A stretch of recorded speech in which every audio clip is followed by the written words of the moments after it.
cómo almacenar energía eléctrica en forma de energía química en baterías a través de la ley de Faraday. La carga era proporcional a la masa.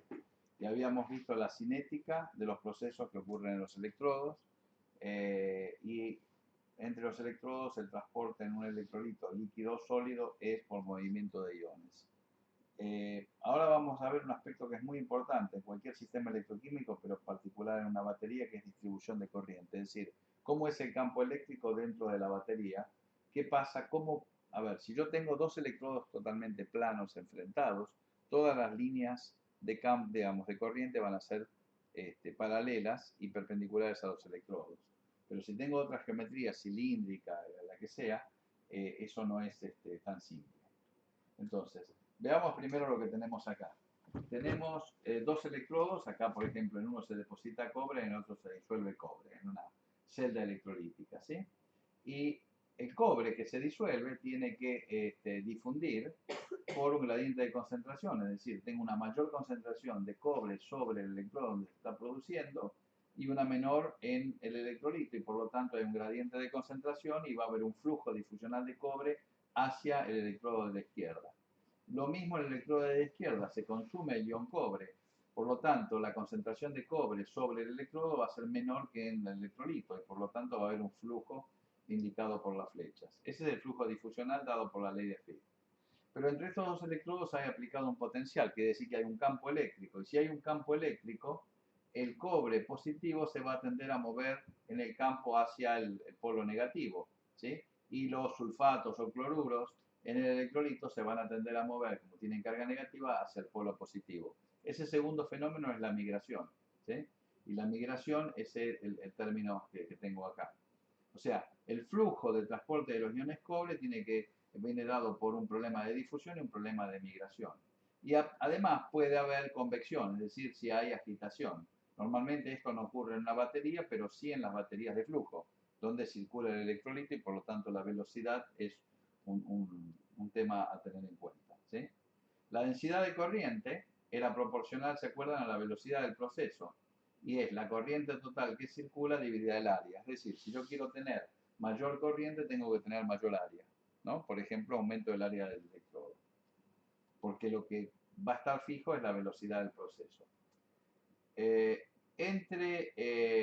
Digamos, habíamos visto la celda en equilibrio y cómo dependía la energía libre del potencial.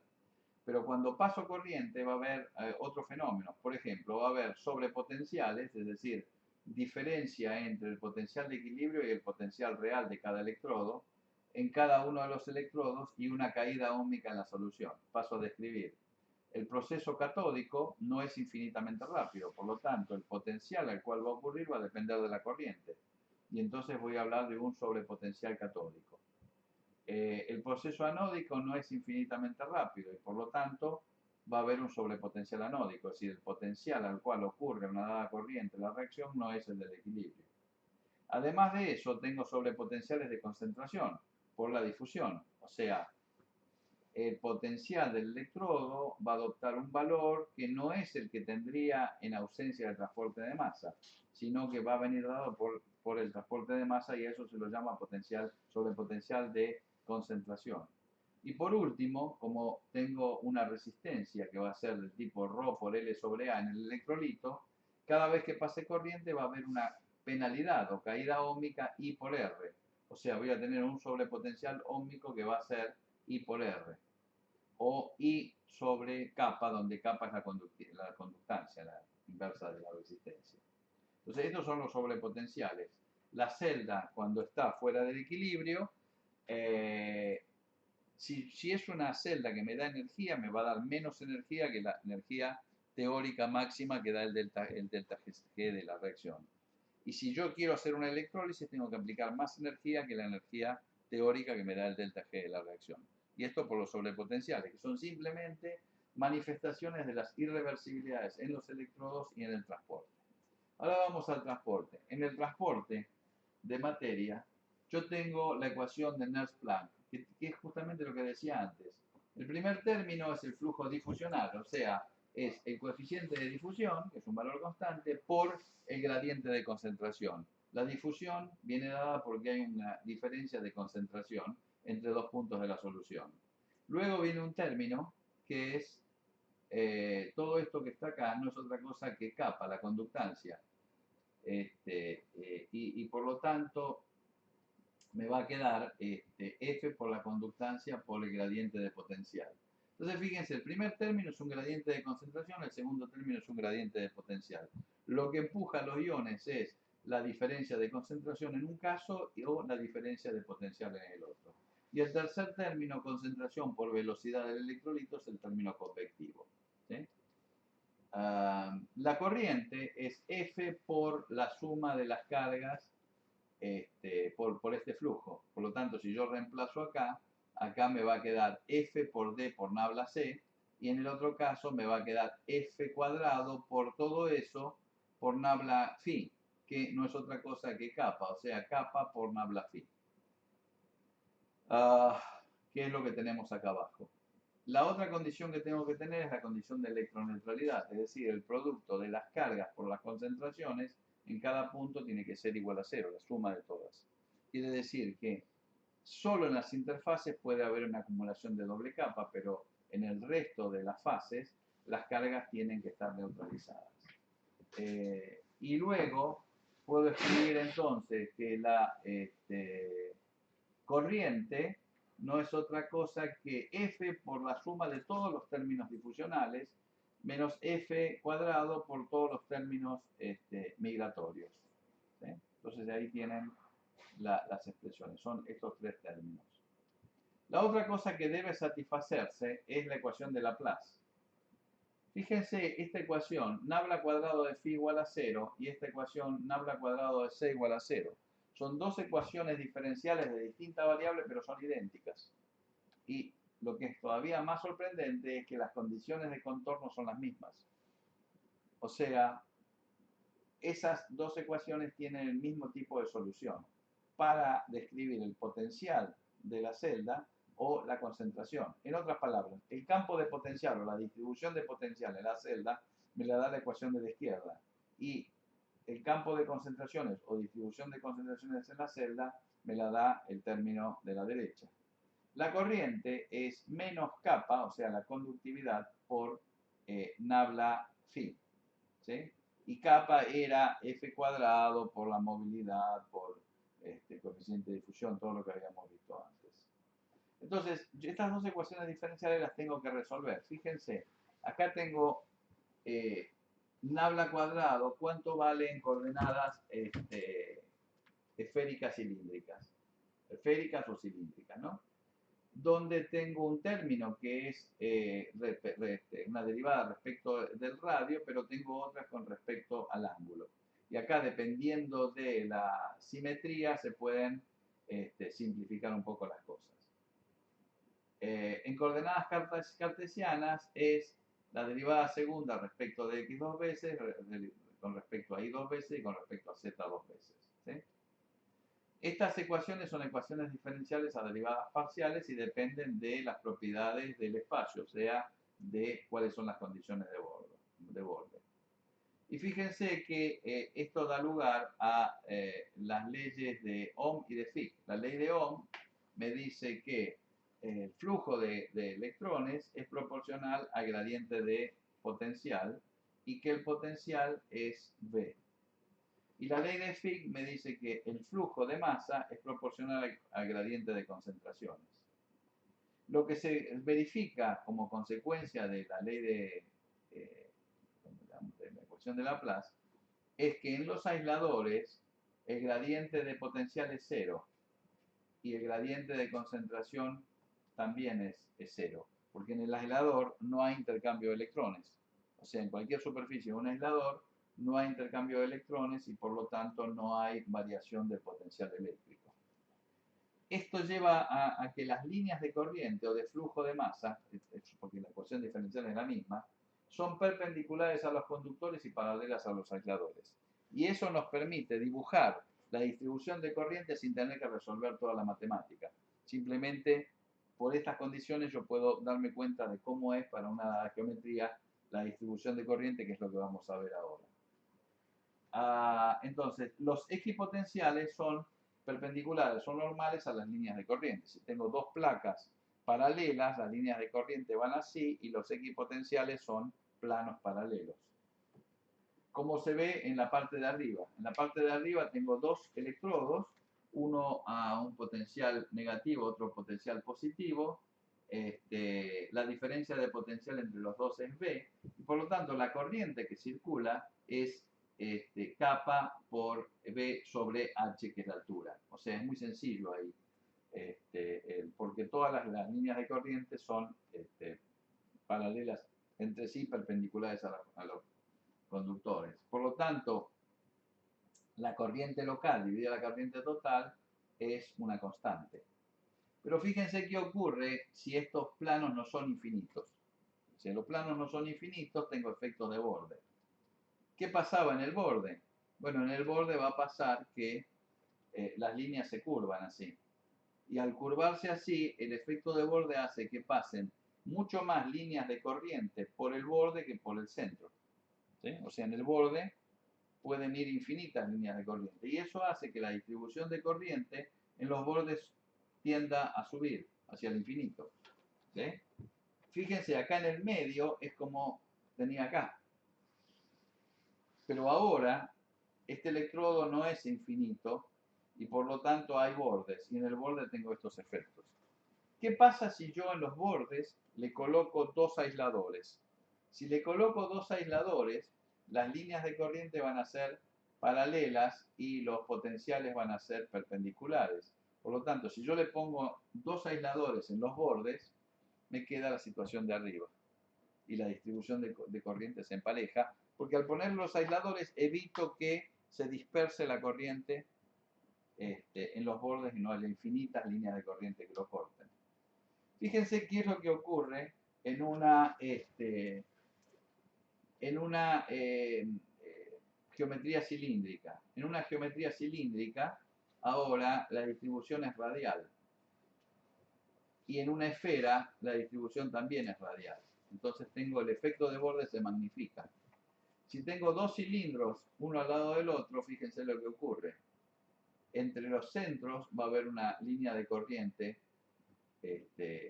constante, pero después tengo efectos de borde y tengo todo este tipo de problema esférico, ¿no? O sea que fácilmente, acá se ve claramente, fíjense, las superficies rayadas son conductores y esta superficie es un aislador. Entonces en el aislador la línea de corriente tiene que venir, digamos, las líneas de corriente tienen que ser paralelas. Entonces fíjense, una línea de corriente sale de acá, como es un conductor, tiene que ser perpendicular, y viene hacia acá perpendicular y se dobla. ¿Sí?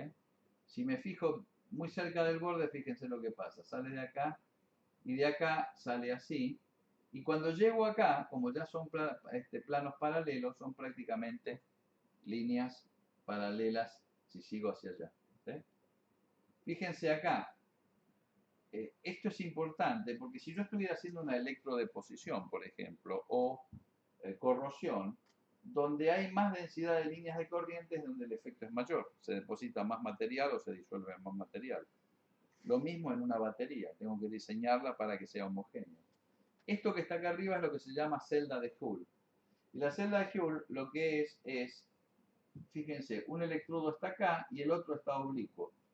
De tal manera de que si uno sigue las líneas de corriente, vienen todas homogéneas y acá, como hay distintas distancias, se curvan.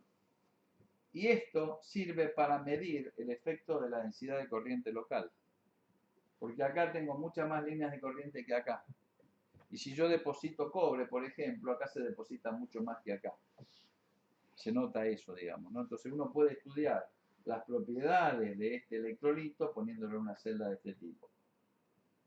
Y acá lo mismo, en esta zona son paralelas, pero al llegar a esta discontinuidad empiezan a curvarse. Muy bien. Esto me lleva a analizar qué ocurre en distintas geometrías. La ley de Ohm ahora la reescribo en su forma más genérica, es decir, la densidad de corriente es 1 sobre el área por la variación de carga en el tiempo. Y eso es menos la conductividad por dB a dz. Pero ahora dB a dz no es una constante, sino que va a depender del espacio. Entonces fíjense qué es lo que ocurre. Si estoy en dos placas paralelas, lo que hago acá es integrar y directamente me queda ρ por L sobre A, donde el área es constante. O sea, si yo tengo dos placas paralelas, veamos este caso, el área de cada uno de los planos que cortan la línea de corriente es constante. Y al ser constante el área, la puedo sacar y poner como una constante y me queda que la resistencia aumenta con la resistividad del electrolito, por ejemplo, si es más diluido, pero aumenta con la longitud y disminuye con el área. Quiere decir que si yo tengo un tubo con dos electrodos en las puntas y el tubo es chiquitito, tengo mayor resistencia que si el tubo es más grande. Si el tubo tiene una sección eficaz, esta, y lo hago más corto, tiene menos resistencia. ¿Sí? Ahora fíjense qué pasa si la geometría pasa a ser cilíndrica. Si pasa a ser cilíndrica, el área la tengo que reemplazar por 2πh por capa, digamos, el área la tengo que reemplazar por 2πhr, ¿sí? Porque 2πr es la circunferencia por 2π por r por la altura, y me da la superficie de todo ese cilindro. Y por lo tanto, si integro acá, me queda que la resistencia ahora varía de la misma forma que antes, 1 sobre capa, todo esto es constante, pero ahora varía con el logaritmo de la distancia y no con la distancia. ¿Se ve? Al variar con el logaritmo de la distancia se hace mucho más chata. Entonces fíjense, si yo me pongo a una determinada distancia acá, para una superficie plana tengo una resistencia mayor que para una geometría cilíndrica. O sea que esas baterías que tienen un carbón y un cilindro de zinc alrededor y en el medio electrolito, tienen para la misma distancia menor resistencia que si fueran esos mismos electrodos pero en placas paralelas. Y si fuera esférica, bueno, reemplazo por el área, ahora vale 4πr cuadrado, depende del radio, y entonces me queda también una cosa así chata. Simplemente vean que cuando tengo calas paralelas, lo que tengo es una área constante. Si el área no es constante, entonces, y depende de R, entonces tengo una menor dependencia de la distancia. O sea, la resistencia aumenta menos, lo cual es bueno. Porque acuérdense que yo a la batería le voy a poder sacar energía, pero no le puedo sacar toda la energía de su energía libre, sino que hay una pérdida que es I por R. Por más que tenga un cortocircuito afuera, tengo una resistencia interna. Y la resistencia interna R ahora va a depender de la geometría. Entonces es importante cómo se diseña una batería en ese sentido. Entonces con eso terminamos el tema de distribución de corriente. ¿Hay alguna pregunta? ¿Se entiende esto? O sea, es importante cómo es, porque yo sé que en un electrolito líquido el número de iones va a influir sobre la resistencia total que tengamos o la conductividad que tengamos. Pero a una conductividad constante la geometría también incide. Esto es lo que traté de mostrarles en esta parte.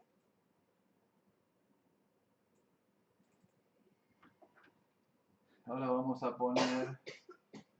de carbones. No, vamos a poner la de fase sólida. ¿Sí? A ver si hay alguna novedad ya. Sí, se conectaron Acaba de volver la luz.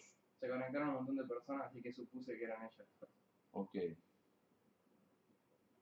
¿Se perdieron la primera parte?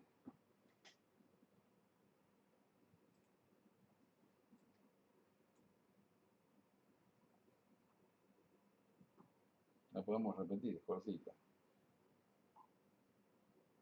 Igual está grabado, ¿eh? Bueno, está bien. Bueno, ¿se ve ahí? ¿Estás enfocando ahí? Sí. Bienvenido a los jujeños, ahora que volvió la luz. En todo caso, después al final... No, pero igual puedes correr un poquito la computadora a ver si enfoca mejor. ¿Ahora? Un poquito más así. ¿Sí? Ya te digo.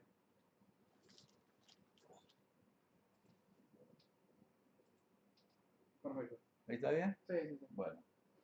En todo caso, al final volvemos a discutir lo de distribución de corriente. Ahora vamos a discutir electroquímica en fase sólida. ¿Por qué? Los electrodos en una batería son sólidos. ¿Por qué son sólidos? Salvo en una batería de flujo que son líquidos. Son sólidos porque la cantidad de carga que yo puedo almacenar es proporcional a la cantidad de masa.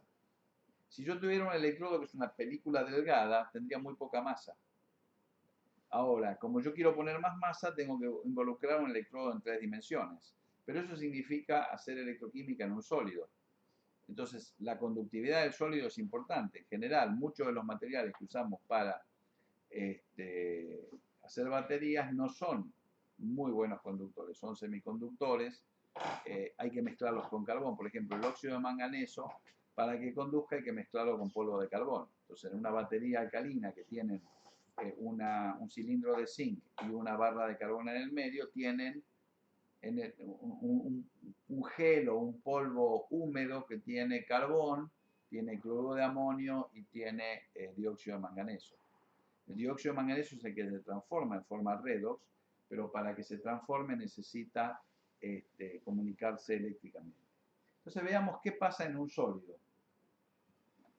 En primer lugar, ¿qué es la electroquímica de estados sólidos? Los materiales electroquímicos pueden ser, por ejemplo, electrocrómicos, pueden cambiar sus propiedades ópticas con el estado de carga. Pueden ser electrolitos sólidos o poliméricos.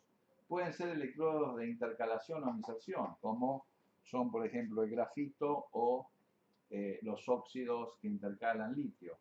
Pueden ser polímeros conductores, polipirrol, polianilina, polietiofeno. Es decir, sustancias orgánicas en forma polimérica que puedan aceptar o donar electrones. Y se aplican en dispositivos electroquímicos, por ejemplo, baterías, celdas de combustible de estado sólido, sistemas electrocrómicos como el bronce de tungsteno, o en electrodos de referencia. En un electrodo de referencia tenemos un sólido que es, por ejemplo, el cloruro de plata. Y por último, en sensores como la sonda lambda de oxígeno, que no es otra cosa que un conductor sólido de iones oxígeno. Entonces tenemos dos tipos de situaciones. Tenemos, en general tenemos un anfitrión, una red y un huésped. Y en una situación tenemos una inserción intersticial. Por ejemplo, en la lúmina yo puedo insertar sodio. El solvente es el sólido, es la lúmina, la beta lúmina, y el soluto es el óxido de sodio. El sodio se mueve ahí adentro, ¿sí? Y los iones inmóviles son los iones óxidos y los iones aluminio. Lo único que se mueve es el ion sodio. Y esto funciona muy bien a alta temperatura, donde hay canales y por lo tanto, o intersticios donde el ion sólido se puede mover. La otra situación es una situación de defectos o vacancias, donde tengo, por ejemplo, un óxido de circonio estabilizado con iones itrio, que se llama circonio estabilizada con itrio, en el cual el oxígeno está, los iones óxido están representados en celeste.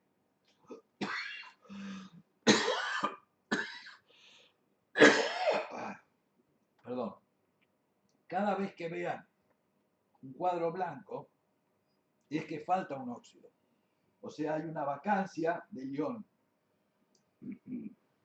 Falta el ion y por lo tanto, al haber una vacancia, un ion que esté adyacente se puede correr ahí. Y lo que se dice es que conduce por vacancias, se van moviendo las vacancias. El solvente es la red de óxido de circonio, ¿sí? La red de óxido de circonio y de itrio. Los iones que no se mueven son los iones, los cationes, circonio e itrio. Y los iones que se mueven son vacancias de oxígeno, o sea, huecos de oxígeno. Donde falta oxígeno se mueve.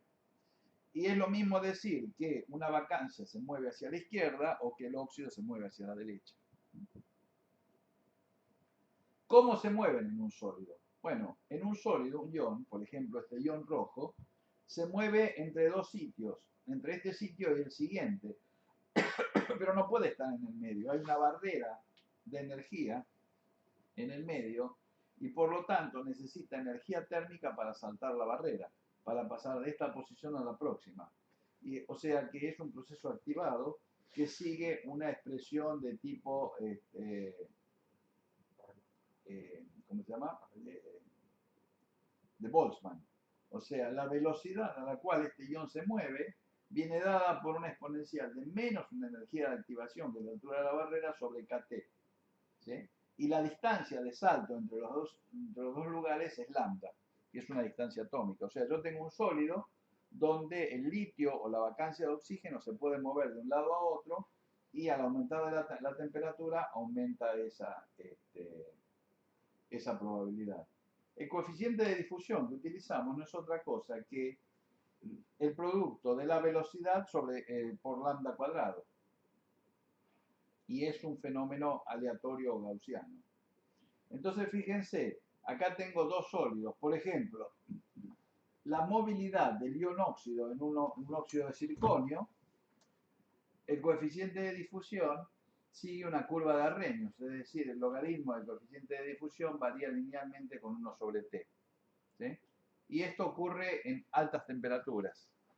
Mientras que el litio, la plata o el protón se mueven en sólidos a bajas temperaturas con una pendiente distinta, con una distinta energía de activación. Pero lo que estoy diciendo, esto no es distinto a una solución.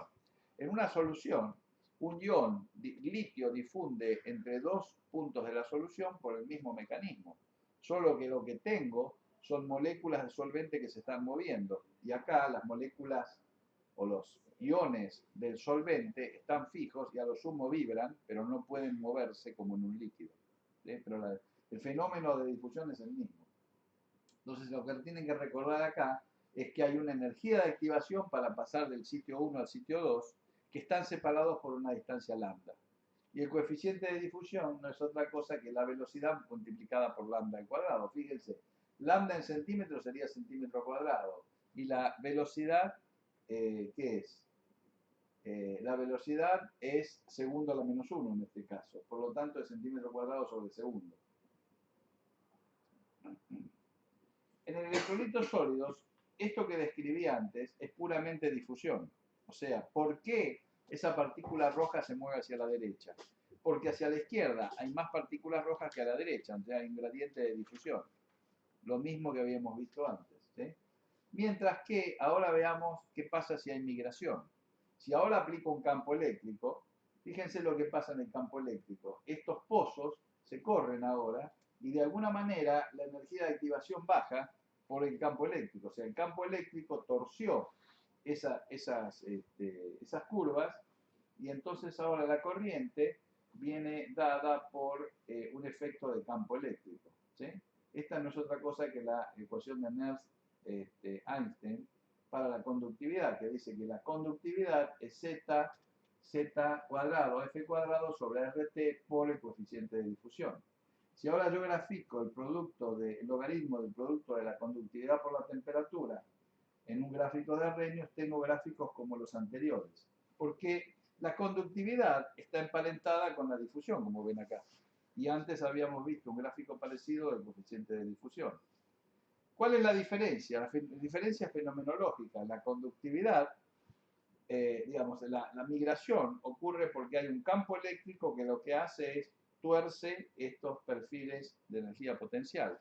Mientras que en la difusión lo que hay es un campo de concentraciones o de potencial químico, donde al haber distinta concentración, estadísticamente hay mayor probabilidad de ir para el otro lado. Entonces, estos son los dos tipos de movimiento que voy a tener en un sólido. Ahora veamos qué ocurre con electrolitos poliméricos. Por ejemplo, si tengo un polímero de óxido de etileno con muchos oxígenos azules, un ion litio es coordinado por esos oxígenos, ¿sí? Porque el litio es muy pequeño, polariza y los oxígenos tienen un exceso de carga electrónica Por lo tanto, hay una coordinación y el ion litio se encuentra muy cómodo si está rodeado por oxígeno. En esta posición o en la próxima. ¿Cómo va hasta la próxima? Por los dos mecanismos que dije. Por difusión, porque hay muchos acá y algunos escapan, y entonces estadísticamente hay más probabilidad de que vaya hacia la derecha, o porque aplico un campo eléctrico y entonces polarizo y se mueve. De igual manera, en nafión, o sea, esto es un polímero que se utiliza como electrolito en celdas, en baterías, en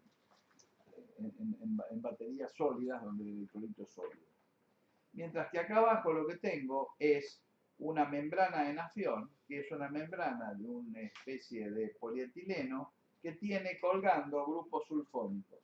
Esos grupos sulfónicos, y además tiene agua. Entonces, esos grupos sulfónicos lo que hacen es que el protón se sienta cómodo porque tiene cargas negativas. Y se puede mover de un grupo, de un sulfonato a otro, el protón, de igual manera. ¿Sí? O sea, esto que estamos viendo acá no es otra cosa que lo mismo que ocurriría en un líquido, solo que los valores de esa movilidad, de ese coeficiente de difusión, son menores. En el caso de la lúmina tenía que ir a 1000 grados, 800 o 1000 grados para que tenga una difusión razonable. En el caso del nafión, la temperatura ambiente se mueve. O en el caso del polielectrolito, que se llama el PEO, también a temperatura ambiente.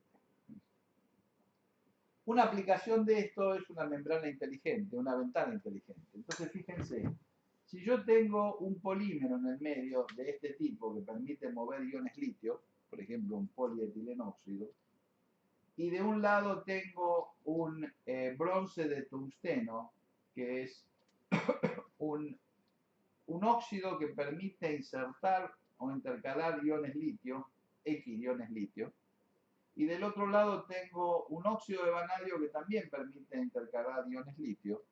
Cuando X sea distinto de Y, como estos dos tienen distinta composición química, si yo aplico una diferencia de potencial entre esta ventana y esta, los iones litios migran en el campo eléctrico desde el vanadio hacia el tungsteno. Y al migrar, cambian las propiedades ópticas y este óxido actúa como un filtro de la luz visible y solo pasa la luz hacia el azul. ¿Sí? O sea, uno puede hacer una ventana que filtre parte del espectro solar de esta manera, aplicando un potencial.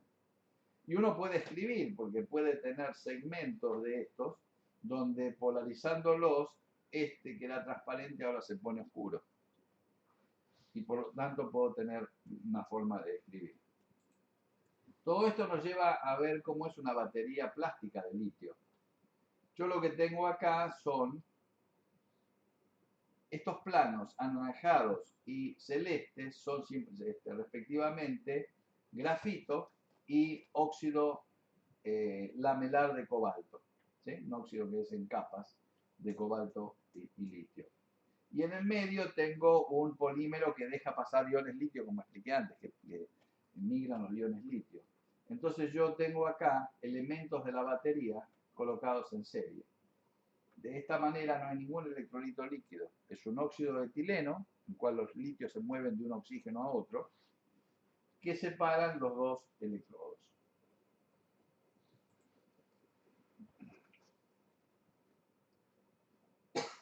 La otra cosa que tenemos que ver es cómo es la transferencia de carga. En un electrolito líquido yo tenía O más N electrones que daba R, lo discutimos la clase pasada, y evidentemente si esta reacción de transferencia de carga es muy rápida, lo que va a ocurrir es que el transporte de masa lo limita. Si yo hago, por ejemplo, un barrido de potencial, tengo un pico en la voltametría porque no puedo ir más rápido que los iones que llegan a la superficie. Ahora, ¿qué ocurre en un sólido? Bueno, en un sólido yo lo que hago es transformo el estado redox del tungsteno acá, y por lo tanto este tungsteno 6 puede reducirse, y al disminuir la carga eléctrica en el tungsteno necesito poner una carga que la compense. O sea, yo no puedo meter electrones sin más porque estaría generando un enorme campo eléctrico. Cada vez que entra un electrón entra un litio. en este óxido en particular, la estructura es tal que el litio tiene lugar para meterse, no en cualquier óxido. Y esto es un fenómeno que se llama intercalación. ¿Sí? Los reactivos están inmóviles dentro del electrodo. La conductividad electrónica es esencial porque tienen que llegar los electrones. La carga del electrón requiere compensar con litio o con protones. Y el transporte iónico determina la velocidad. O sea, acá la carga eléctrica se mueve porque el material es conductor, pero el movimiento de los iones está limitado por el movimiento, digamos, por la migración. ¿Sí? O sea que yo tengo un material que es conductor electrónico y conductor iónico. Es un doble conductor. Y ahora veamos qué ocurre. Supongamos que tengo esa estructura que es una red, ¿sí?, anfitriona de los iones litio, por ejemplo, rojos, iones metálicos. Cuando pongo una pelotita roja no pasa nada, digamos, casi. Pongo otra lejos y otra y no pasa nada. Es como cuando disuelvo aceite en agua, si pongo muy poquitito se disuelve. ¿Sí? O sea, esto es un fenómeno que está impulsado por la entropía de mezcla. Y si yo me fijo cuál es el potencial eléctrico de este sólido, el potencial va a ser un cierto potencial inicial que depende del estado redox, más un término entrópico. Fíjense, esto es como en soluciones regulares. O sea, esto se modela con un modelo de redes como una solución regular. Una solución regular, les recuerdo, es la que cumple la ley de Raoult. Pero ¿qué ocurre? Pero hay un término más acá que es un término de interacción. Porque si pongo poquitos iones litio en esa estructura, es todo entrópico. Pero cuando pongo más y más y más, se empiezan a sentir entre sí, empieza a haber interacciones electrostáticas y eso tiene una penalidad. Entonces ya no puedo seguir poniendo con la misma regularidad los iones litio, sino que el potencial ya no es constante. Fíjense, si no tuviera este término, esta curva daría una cosa totalmente plana, lo cual es ideal para una batería, que el potencial sea constante a cualquier corriente que le pase. Pero eso no es siempre así y cuando esto se tuerce es porque hay un término de interacción. Y entonces acá está la paradoja. Yo necesito un sólido para poner carga. Para almacenar carga necesito mucha masa. Cuando voy almacenando la carga, nunca tengo un sistema totalmente ideal, porque yo quiero poner más carga. Y mi ambición de poner más carga me lleva a que esas cargas empiecen a repelerse o atraerse y tener interacciones. Y esas interacciones llevan a que el potencial tenga una penalidad. Ahora, si quiero poner más litio, cuando puse la mitad, quiero poner más litio, no lo puedo poner a un potencial, tengo que ponerlo a otro potencial. ¿Sí? Tengo una penalidad. Entonces acá fíjense, este I0 depende del estado redox, depende de que se trate de litio en un óxido de manganeso o litio en un óxido de cobalto. Eso es lo que va a determinar el nivel de Fermi en esta distribución. El otro término es un término totalmente entrópico. Yo pongo más, ¿sí? Puedo poner más y el potencial va a variar de esa manera. Y el último término es un término de interacciones, es decir, la penalidad porque hay interacciones entre los iones. Y desde el punto de vista de la energía del electrón, en función de la densidad de estado, yo lleno mi banda de conducción hasta el nivel de Fermi.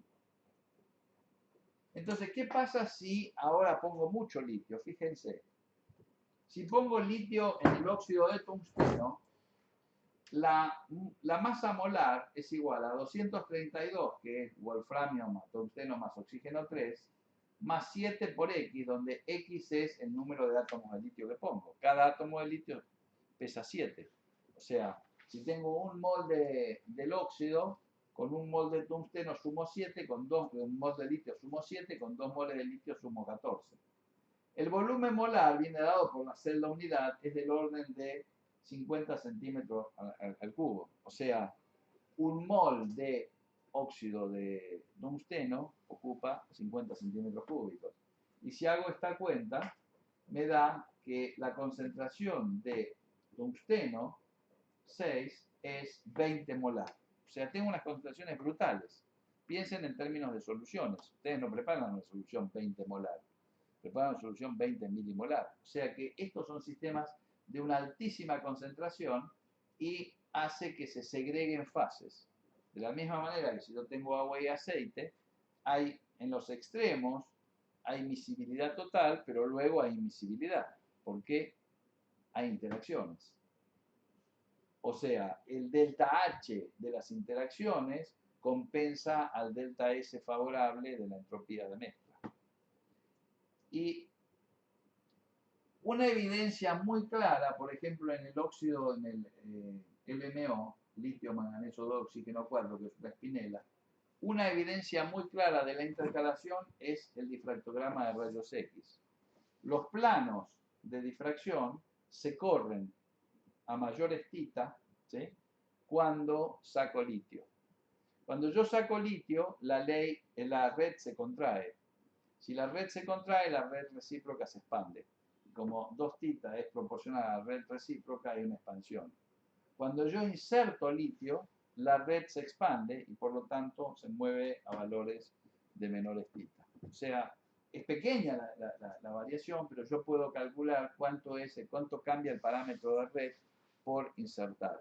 Obviamente yo quiero que cambie poco, porque un sistema, una batería ideal, un electrodo de batería ideal, yo le puedo meter mucho litio sin que cambie el parámetro de red, sin que haya interacciones además, ¿sí? Si cambio mucho el parámetro de red, rompo la estructura cristalina. Por ejemplo, las impurezas de sodio en las sales de litio en una batería de litio son un problema, porque el sodio o el potasio son más grandes que el litio. Y si llegan a entrar al óxido, expanden tanto la red que la rompen.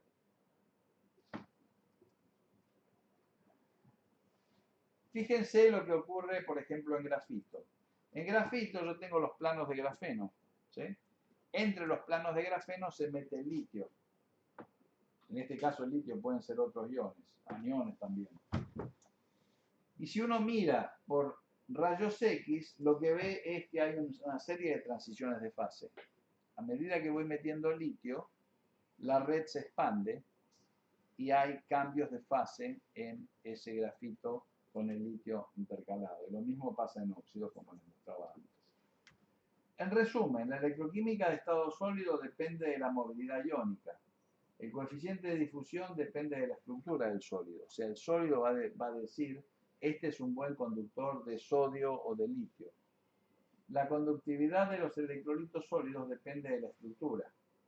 Los electrodos de intercalación o de inserción involucran reacciones redos con movilidad electrónica. O sea, necesito que sean buenos conductores electrónicos y buenos conductores iónicos.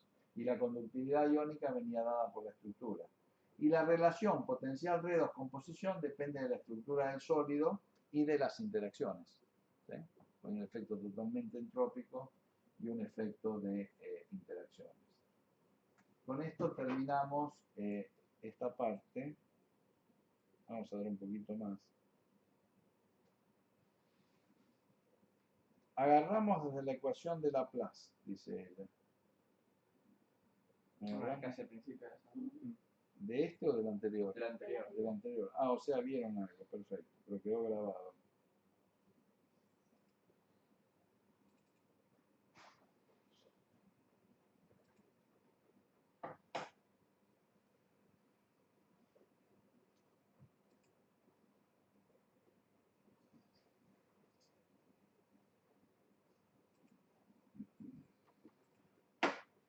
Bueno, entonces ahora,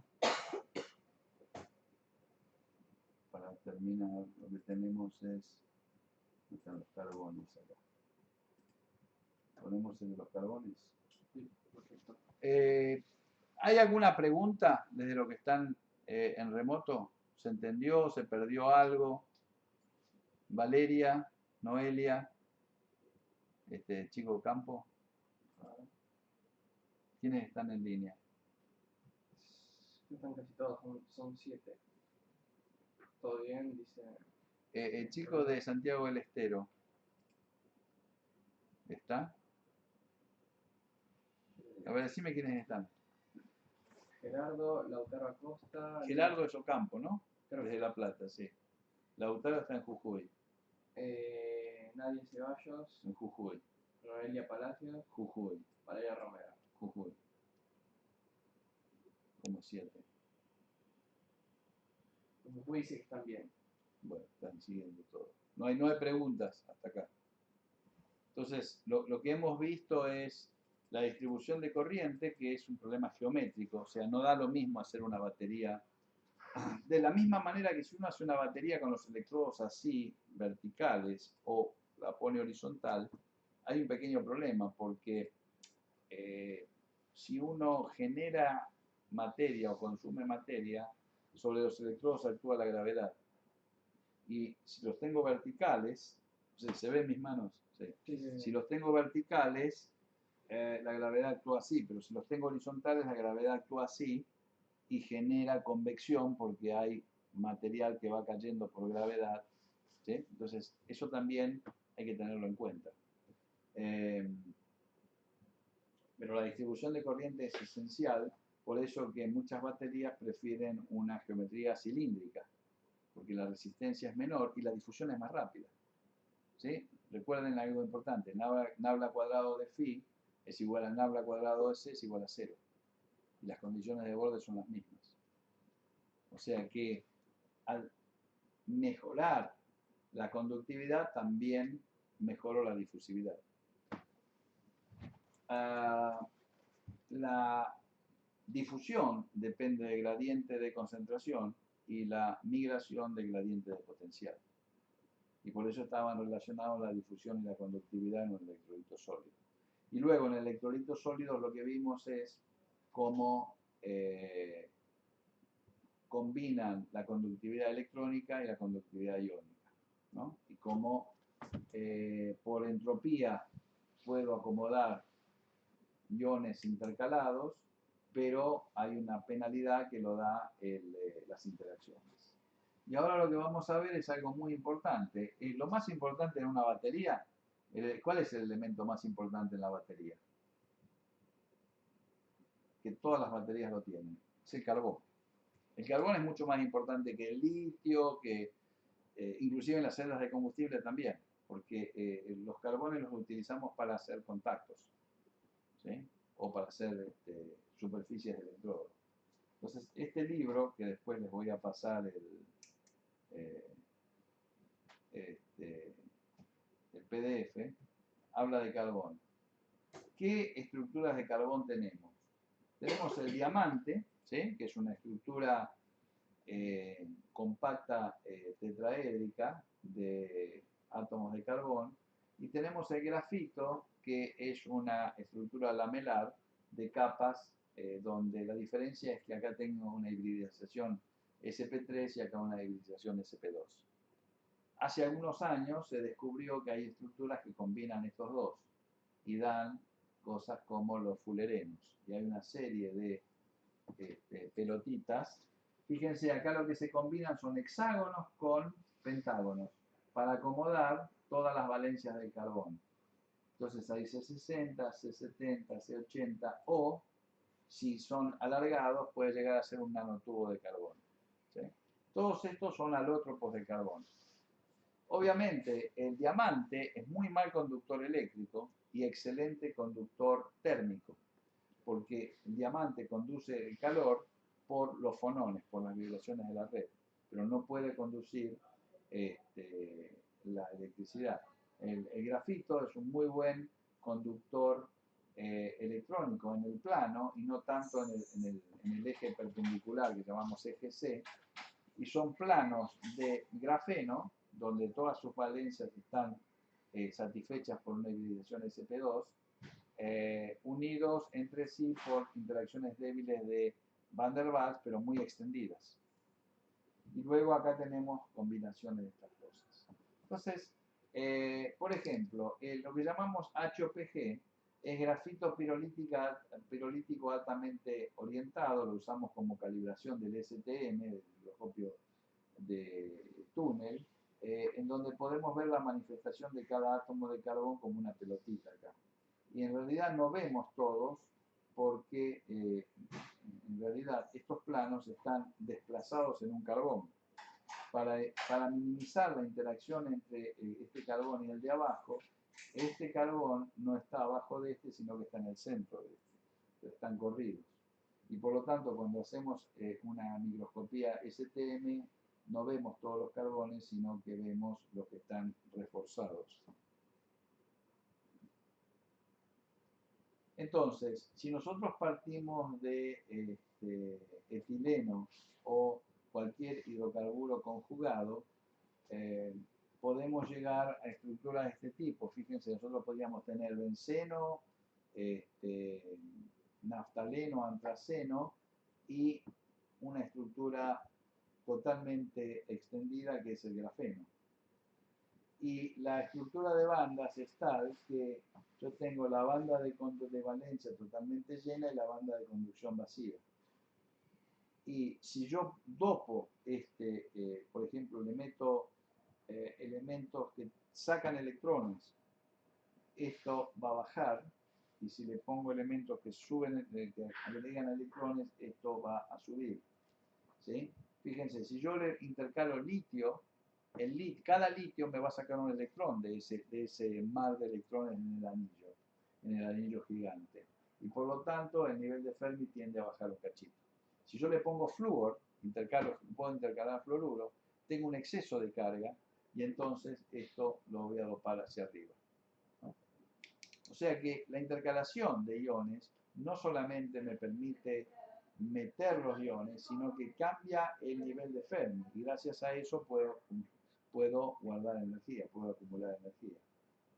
Entonces el grafito tiene esta estructura, esta es la celda unitaria, esta es la estructura electrónica del grafito, vamos a pasar rápidamente, y esto es el grafito ideal, y esto es el grafito real. Estos son los planos grafíticos en una batería. En una batería yo tengo un montón de pedacitos de cosas que tienen planos de este tipo.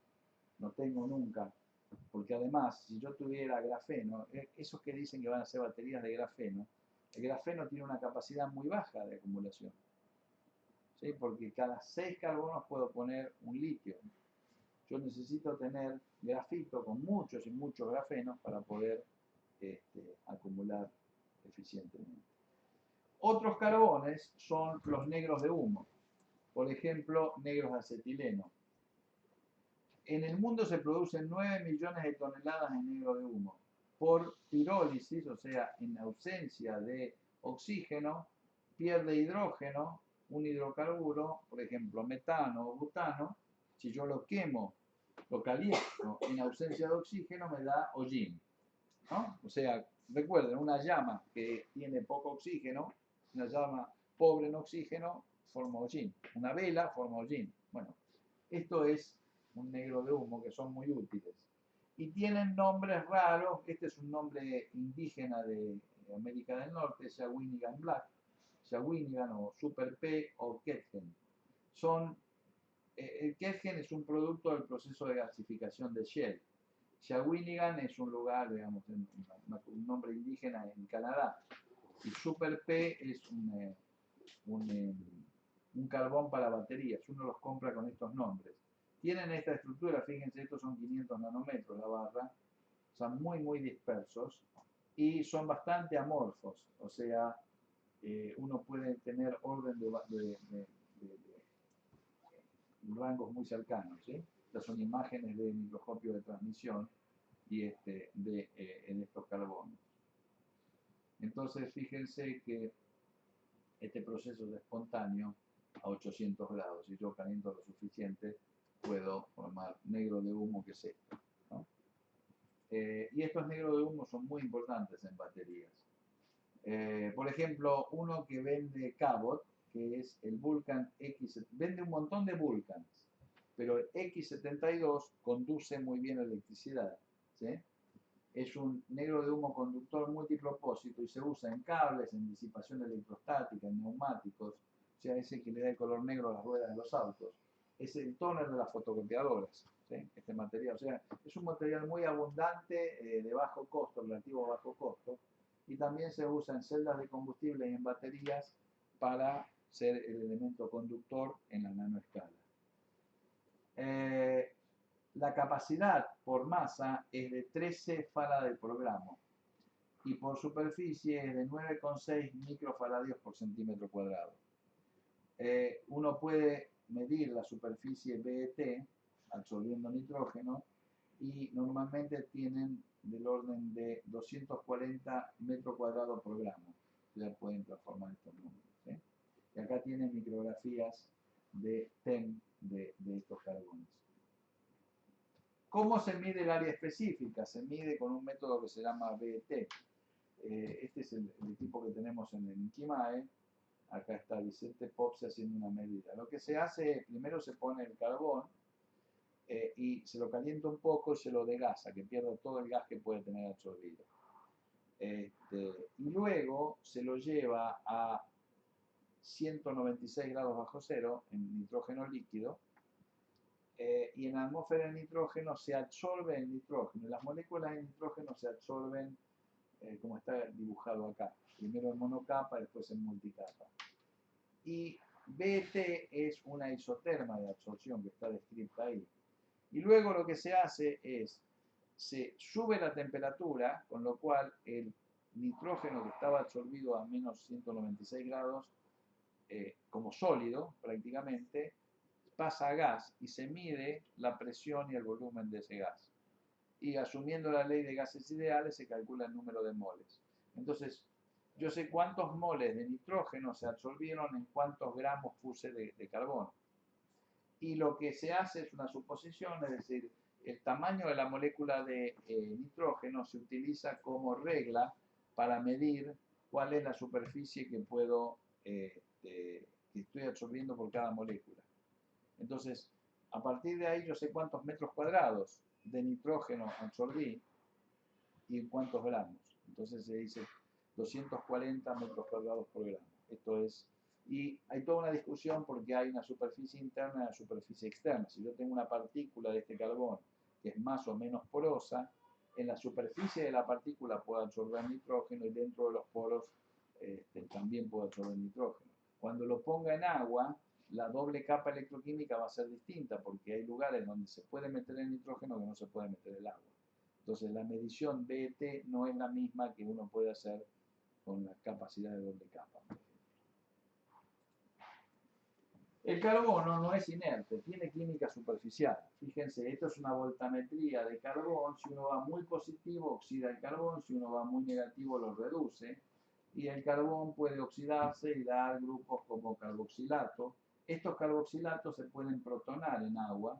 Por lo tanto, además, la capacidad eléctrica viene dada por la capacidad de protonar, de poner carga. Yo puedo poner no solamente electrones en el carbón, sino que en los grupos carboxilatos puedo poner protones, ¿no? Y entonces pueden tener carboxilatos, puede tener grupos cetonas, puede tener epoxi, lactamas, una serie de la superficie. Fíjense que el centro se comporta bien como un grafeno, pero los bordes se comportan mal. Es como si fuera un libro, digamos. Si esto es el grafeno, esto es el borde. El borde está lleno de defectos. ¿Sí? O sea, esta superficie es poco reactiva porque recuerden que acá lo único que tienen son lóbulos pi por arriba y por abajo, que veíamos antes por acá. Tienen un plano con lóbulos pi y nada más, y no hay más reactividad. Mientras que en los bordes hay mucha reactividad y muchas veces eso se ve en dos planos. Por ejemplo, si tengo dos planos así, están separados por 5 angstrom, en el borde de este escalón hay mucha más reactividad y eso se ve, por ejemplo, donde se depositan cosas en la superficie. Entonces, digamos, la química del carbón es extremadamente importante para baterías. Por ejemplo, si uno tiene un electrodo, dos papeles de carbón con alta área de un negro de humo, separados por un separador poroso que permita, digamos, la existencia de un electrolito acuoso, y hace una voltametría. La voltametría da un cajón que es puramente capacitivo. Fíjense, la corriente es C más menos C por dE a dt. Si yo varío la velocidad de barrido, varía la corriente. ¿Sí? Y C no es otra cosa que una capacidad de un condensador. Es epsilon 0 por el área sobre D. Si es área de algo muy grande, puedo tener un condensador de mucha capacidad. ¿Sí? Esto es una forma de almacenar carga en un condensador que no es como en la batería, sino que es puramente electrostática. Cuando insertamos iones en el carbón, lo que ocurre es esto que decía antes y que vimos, que expande los planos de grafito, ¿no es cierto? Entonces la intercalación de iones la puedo seguir con rayos X y los iones se intercalan. ¿Por qué se intercalan? Porque no se rompe ninguna unión química, porque en el plano se mantienen todas las uniones sp2, pero entre planos hay una fuerza de Van der Waals que es débil puntualmente, pero que es fuerte si uno tiene todo un plano infinito, porque son muchas fuerzas débiles. Pero existe la posibilidad que entre un ion litio, un ion fluoruro, sin su esfera de solvatación, y que esos planos se expandan. Entonces, con la energía térmica existente, los planos pueden expandirse como para que entre un ion ahí adentro. Ese ion además se beneficia de que compensa su carga con una carga de un electrón de carbón y varía el nivel de Fermi del carbón. Y luego tenemos los electrodos, no sé si esta es la última, sí. Los electrodos porosos, donde si yo tengo un electrodo que tiene muchas partículas, los iones van a tender a moverse en forma tortuosa entre esas partículas, y eso se representa con un modelo que ya lo habíamos visto antes de cilindros, donde el ion tiene que moverse dentro de un cilindro de líquido muy, muy angosto, y la resistencia eléctrica es muy alta en cada uno de estos cilindros, porque es ρ por L sobre A, pero A es muy chiquitito. Y eso se representa con estas resistencias que dependen de la distancia, y estas capacidades representan la doble capa en el carbono mismo. Y entonces acá simplemente hay una descripción de los distintos carbonos. Por ejemplo, el carbono Vulcan es A ver, espera un segundo. ¿Qué pasó? Se cortó la transmisión. ¿Por qué? ¿Cuánto hace que se cortó? No sé, recién se había cortado.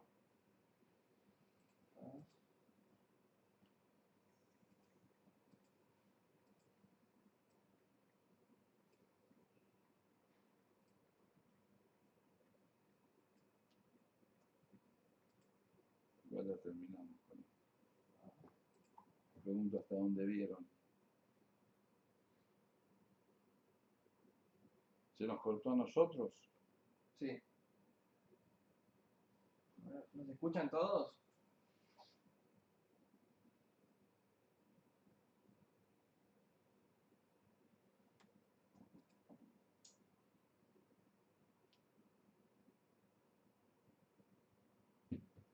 ¿Sí o no? Sí, sí, no está. ¿Eh? Sí, sí. ¿Volvió o no? Sí, sí, está todo bien.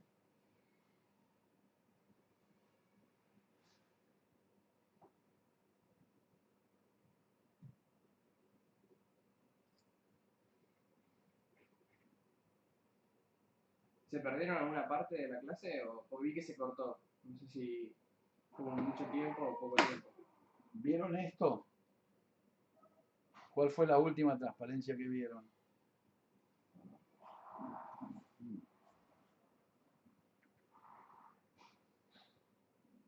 Hasta la diapo 14. ¿Cuál es la 14? Ah, bueno, no. Ah, está bien, vieron todo. Se cortó justo ahí. Eso. ¿Sí? ¿Estamos en línea ahora? ¿Sigo? Sí, sí, sí. Todos están. ¿Está aquí? ¿Ocampo también está? Sí, está bien.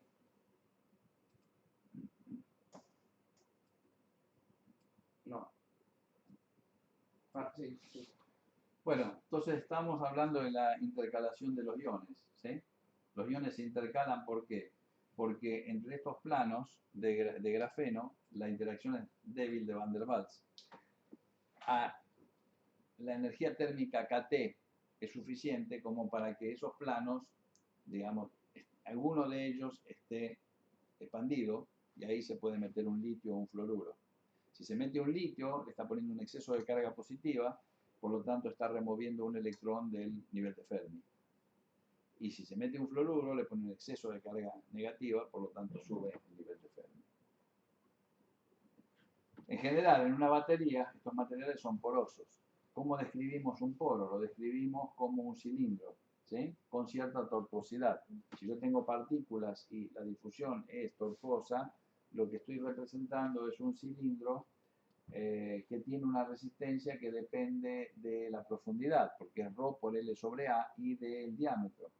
Como estos son nanómetros, las resistencias son muy altas, que son estas resistencias que están en serie con la profundidad.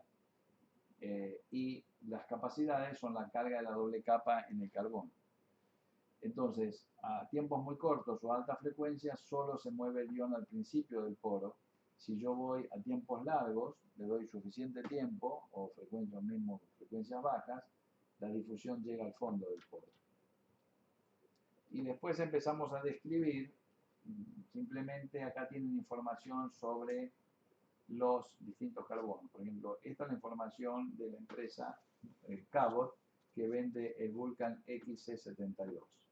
Estos carbones uno los compra y depende del uso. Si uno lo va a utilizar para toner o para el color negro de un neumático o para hacer antiestático en un cable, no tiene que purificarlo. Pero si lo va a utilizar para una celda de combustible en una batería, hay que removerle cosas como metales pesados. O sea, se lavan con nítrico, se le hace un tratamiento para limpiarlos, porque, digamos, uno lo quiere usar para fenómenos catalíticos. Entonces, los metales pesados, las impurezas, pueden colocar ahí. Y después tenemos acá este otro, que lo vende AkzoNobel, ¿sí? Y es un carbón un negro de humo conductor, y tienen acá ciertas características de este material. Como les decía, Shawinigan es un negro acetileno. ¿Qué quiere decir un negro acetileno? Quiere decir que si yo paso acetileno por un tubo sin oxígeno y caliento a 800 grados, ese acetileno pierde hidrógeno y carboniza en forma de un negro de humo. Y estas son las características. Por ejemplo, cuánto tiene de cenizas es importante porque son impurezas, ¿sí? O sea, el carbón se supone que se transforma de xilolóxido a dióxido de carbono. Por lo tanto, el nivel de impurezas lo voy a medir como nivel de cenizas. Y esto es en un microscopio TEM de alta resolución, ¿sí? Fíjense, son 10 nanómetros, 50 nanómetros.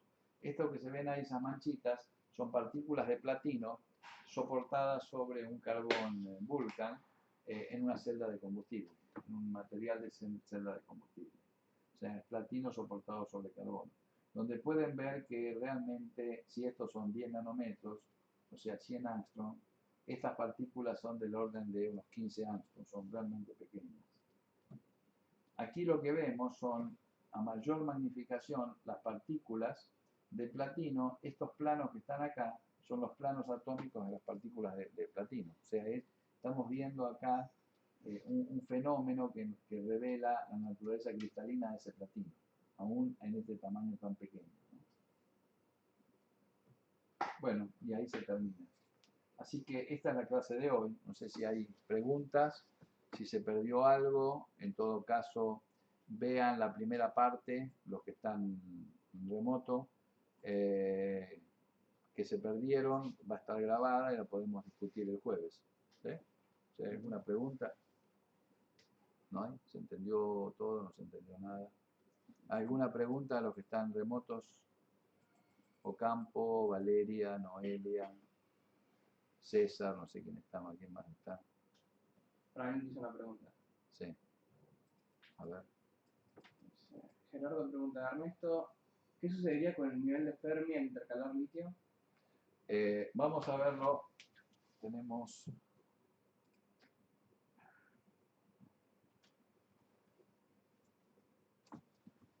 Fíjense, si yo intercalo fluoruro, estoy poniendo carga negativa, ¿sí? Por lo tanto, el nivel de Fermi sube. O sea, estoy llenando parte de la banda de conducción con electrones. Si yo intercalo litio, el nivel de Fermi baja por acá abajo y me queda un cachito vacía la banda de conducción, ¿sí? Pero es muy poquito y muy cerca del nivel digamos, de este punto, del nivel de Fermi del grafito mismo. Y esto se verifica porque el potencial que tiene el litio intercalado en grafito es casi el mismo potencial del litio-litio más. ¿Sí? O sea, si yo tomo litio en una solución de iones litio, el potencial de electrodo respecto a hidrógeno es menos 3 voltios. ¿Sí? Si yo ahora agarro grafito y lo intercalo con litio y contra un electrodo de litio más, el potencial es prácticamente el mismo. O sea, menos 3 voltios de hidrógeno. ¿Por qué? Porque el grafito tiene la capacidad cada 6 carbones de tomar un litio y esto mueve un poquitito, pero muy poquito el nivel de Fermi. Lo vamos a ver cuando analicemos qué es lo que determina el potencial en una batería de ion litio. Por un lado, el electrodo de litio intercalado en grafito y por otro lado el de los óxidos. Y los distintos óxidos, si es cobalto, manganeso o níquel, y qué tipo de estructura tienen una estructura de bandas distinta y eso determina la diferencia de potencial. No sé si contesto la pregunta.